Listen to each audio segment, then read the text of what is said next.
اعوذ باللہ من الشیطان الرجیم بسم اللہ الرحمن الرحیم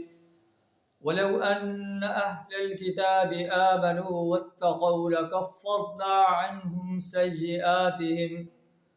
ولأدخلناہم جنات النعیم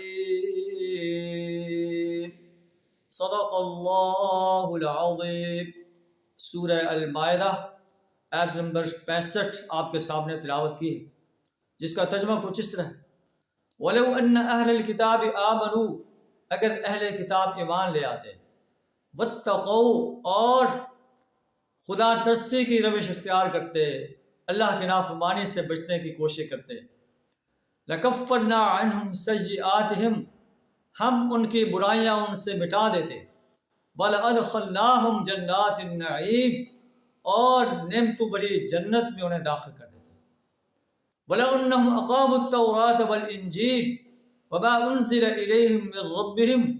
اگر وہ تورات اور انجیل کو اور جو کچھ ان کے رب کی طرف سے نازل کیا گیا ہے اسے قائم کرتے، اس کے نظام کو قائم کرتے، لَأَكَلُوا مِنْ فَوْقِهِمْ وَمِنْ تَحْتِ أَرْجُلِهِمْ، تو ایسا کرتے تو ان کے لیے اوپر سے رزق برستا اور نیچے سے رزق ابلتا۔ منہم امۃ مقتصبہ ہاں ان میں کچھ ایسے لوگ بھی ہیں جو راست گو ہیں، وکثیر منہم ساء ما یعملون، لیکن ان میں سے اکثریت جو ہے وہ بد عمل ہے، برے اعمال کر رہے ہیں،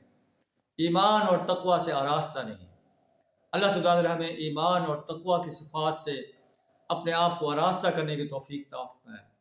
قرآن کے نظام کو اس سرزمین پر قائم کرنے کے لیے اپنا مال، جان، وقت اور صلاحیت کھپا دینے کی توفیق عطا فرمائے۔ وآخر دعوانا الحمد للہ رب العالمین۔